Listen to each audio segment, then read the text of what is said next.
Welcome to Jaya's homely kitchen. ഇന്ന് നമുക്ക് special vegetable dosa തയ്യാറാക്കാം. ഇതിന് വേണ്ട ഇൻഗ്രീഡിയൻസ് എന്തൊക്കെയാണെന്ന് നോക്കാം. ഇതിന് പ്രധാനമായിട്ട് വേണ്ടത് ദോശമാവാണ്. ദോശമാവിൽ കുറച്ച് ഉപ്പ് ചേർത്ത് വളരെ കുറച്ച് വെള്ളം ചേർത്താണ് ഞാൻ മിക്സ് ചെയ്ത് വെച്ചിട്ടുള്ളത്. ഒരുപാട് വെള്ളം ഈ സ്റ്റേജിൽ ചേർക്കരുത്. നമ്മൾ കാരണം വെജിറ്റബിൾസ് എല്ലാം ചേർക്കുമ്പോൾ കുറച്ചും കൂടെ ലൂസ് ആവാൻ ചാൻസ് ഉണ്ട്.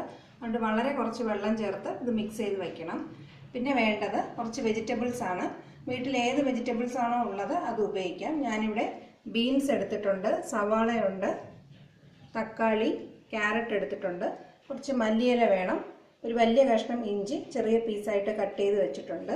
പിന്നെ വേണ്ടത് 1 ടീസ്പൂൺ മുളക് പൊടി, 1/4 ടീസ്പൂൺ ഗരം മസാല പൊടി, കുറച്ച് കാഷ്യൂ നട്ട്സ് ചോപ്പ് ചെയ്ത് വെച്ചിട്ടുണ്ട്, ആവശ്യത്തിന് ഉപ്പ്, പിന്നെ വേണ്ടത് മഞ്ഞൾപ്പൊടി. ദോശ ഉണ്ടാക്കാനായിട്ട് നല്ലെണ്ണയും വേണം. ആദ്യം നമുക്ക് ഒരു പാൻ ചൂടാക്കാം. അതിനകത്ത് 2 ടീസ്പൂൺ നല്ലെണ്ണ ഒഴിച്ചു കൊടുക്കാം. സവോളയും ബീൻസും ക്യാരറ്റും ഇതിനകത്തിട്ട് ഒന്ന് ചെറുതായിട്ടൊന്ന് സോട്ട് ചെയ്തെടുക്കാം. ഒരുപാട് വഴറ്റേണ്ട കാര്യമില്ല. ചെറുതായിട്ട് ഒരു പച്ചമണം മാറുന്നത് വരെ വഴറ്റിയെടുത്താൽ മതിയാവും. ഒരു 2 മിനിറ്റ് നന്നായിട്ടൊന്ന് വഴറ്റിയെടുക്കാം. ഏകദേശം ചെറുതായിട്ടൊന്ന് വാടി പച്ചമണം മാറിയിട്ടുണ്ട്. ആ സമയത്ത് നമുക്ക് കാഷ്യൂ നട്ടും ഇഞ്ചിയും കൂടെ ചേർത്ത് കൊടുക്കാം.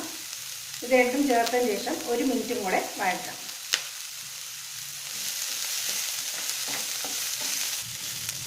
ഇനി നമുക്ക് ഗ്യാസ് ഓഫ് ചെയ്തിട്ട് പൊടികളെല്ലാം ചേർത്ത് കൊടുക്കാം. മുളക് പൊടി, ഗരം മസാല പൊടി, മഞ്ഞൾപ്പൊടി, ഉപ്പ് എന്നിവ ചേർത്ത് നന്നായിട്ടൊന്ന് വഴറ്റാം. ഗ്യാസ് ഓഫ് ചെയ്തിട്ടാണ് ഇതെല്ലാം ചേർക്കുന്നത്. ഇനി നമുക്ക് തക്കാളിയും ഏറ്റവും അവസാനം മല്ലിയിലയും ചേർത്ത് കൊടുക്കാം. തക്കാളിയിൽ നടുക്കുള്ള വിത്തെല്ലാം മാറ്റിയിട്ടാണ് ഞാനിതിന് ഉപയോഗിക്കുന്നത്. ഇല്ലെങ്കിൽ ഒരുപാട് നമ്മുടെ ബാറ്റർ വാട്ടറി ആയി പോവും. അതുകൊണ്ട് തക്കാളിയുടെ വിത്ത് മാറ്റിയിട്ടാണ് ചേർത്തിരിക്കുന്നത്. ഇനി ഈ പച്ചക്കറിയുടെ കൂട്ട് നന്നായിട്ട് തണുത്തതിന് ശേഷം നമുക്ക് ബാറ്ററിലേക്ക് മിക്സ് ചെയ്യാം. നമുക്കിനി ഇഡ്ഡലി ബാറ്ററിലേക്ക് ഇത് മിക്സ് ചെയ്ത് കൊടുക്കാം.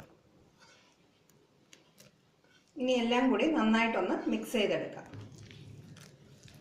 നന്നായിട്ട് മിക്സ് ചെയ്തിട്ട് വെള്ളം ആവശ്യമുണ്ടെങ്കിൽ മാത്രം നമുക്ക് ചേർത്ത് കൊടുക്കാം. മാവ് നന്നായിട്ട് മിക്സ് ചെയ്തെടുത്തിട്ടുണ്ട്. ഉപ്പ് ചെക്ക് ചെയ്തിട്ട് ആവശ്യമുണ്ടെങ്കിൽ കുറച്ചും കൂടെ ഉപ്പ് ചേർക്കാം. നമ്മൾ ഓൾറെഡി മാവിൽ ഉപ്പ് ചേർത്തിട്ടുണ്ട്, വെജിറ്റബിൾസിലും ചേർത്തിട്ടുണ്ട്. ആവശ്യമുണ്ടെങ്കിൽ മാത്രം ചേർത്ത് കൊടുക്കുക. ഞാനിനി വെള്ളം ചേർക്കുന്നില്ല. ഈ ഒരു കൺസിസ്റ്റൻസിയിലാണ് നമുക്ക് വേണ്ടത്. അധികം വെള്ളം ചേർക്കണ്ട. ഞാൻ നേരത്തെ ചേർത്ത വെള്ളം മാത്രമേ ചേർത്തിട്ടുള്ളൂ, പിന്നെ ചേർത്തിട്ടില്ല. ഇങ്ങനെ തിക്കായിട്ട് നമുക്കിത് മിക്സ് ചെയ്തെടുക്കാം. നമുക്കിനി ഒരു ദോശക്കല്ല് ചൂടാകാനായിട്ട് വയ്ക്കാം. അതിനകത്ത് ശകലം എണ്ണ ഒഴിച്ചു കൊടുക്കാം. ഇനി നമുക്ക് ഫ്ലെയിം ഒന്ന് കുറച്ച് വെച്ചിട്ട് വേണം മാവ് ഒഴിച്ചു കൊടുക്കാനായിട്ട്. നന്നായിട്ട് മിക്സ് ചെയ്തിട്ട് മാവ് ഒഴിച്ചു കൊടുക്കാം. ഒരുപാട് തിന്നായിട്ട് ഇത് പരത്തിയെടുക്കരുത്. പരത്തിയെടുക്കാനും പറ്റത്തില്ല. ആ ഒരു ടെക്സ്ചറിലാണ് നമ്മൾ മാവ് തയ്യാറാക്കിയിട്ടുള്ളത്. ഇങ്ങനെ ചെറുതായിട്ടൊന്ന് പരത്തി കൊടുക്കുക. കുറച്ച് തിക്കായിട്ടാണ് ഈ ദോശ തയ്യാറാക്കുന്നത്. ഇങ്ങനെ ചെറുതായിട്ടൊന്ന് പ്രസ് ചെയ്ത് ഷേപ്പ് ചെയ്ത് കൊടുക്കുക. ദോശ ഒഴിച്ചതിന് ശേഷം മീഡിയം ഫ്ലെയിമിൽ വെച്ച് വേണം ഇത് വേവിച്ചെടുക്കാനായിട്ട്. ഇല്ലെങ്കിൽ പെട്ടെന്ന് കളർ മാറി കിട്ടും, ഉള്ളു നന്നായിട്ട് വെന്ത് കിട്ടത്തുമില്ല. മീഡിയം ഫ്ലെയിമിലാക്കിയിട്ട് നമുക്കിത് വേവിച്ചെടുക്കാം. ഇനി കുറച്ച് ഓയിൽ നമുക്ക് ഒഴിച്ചു കൊടുക്കാം. ഓയിൽ വേണ്ടാന്നുള്ളവർക്ക് ആ സ്റ്റെപ്പ് ഒഴിവാക്കാം. കുട്ടികൾക്ക് വേണ്ടിയാണെങ്കിൽ ഓയിലിന് പകരം നെയ്യ് ചേർക്കുകയും ചെയ്യാം. ഒരു വശം നന്നായിട്ട് വെന്തതിന് ശേഷം നമുക്കിത് മറിച്ചിട്ട് കൊടുക്കാം. ചെറുതായിട്ടൊന്ന് പ്രസ് ചെയ്ത് കൊടുക്കാം. എന്നിട്ട് ഫ്ലെയിം കൂട്ടി വയ്ക്കാതിരിക്കുക. എന്നാൽ മാത്രമേ ദോശ നന്നായിട്ട് നമുക്ക് മൊരിഞ്ഞ് കിട്ടത്തുള്ളൂ.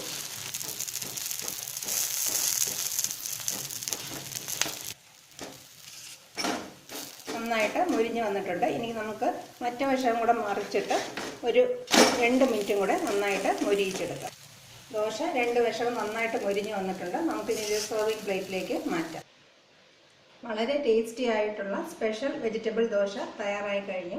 ഇതെല്ലാവർക്കും തീർച്ചയായിട്ടും ഇഷ്ടപ്പെട്ട് കാണുമെന്ന് വിചാരിക്കുന്നു. ഇത് തീർച്ചയായിട്ടും എല്ലാവരും വീട്ടിൽ ട്രൈ ചെയ്ത് നോക്കുക. Thank you for watching my video.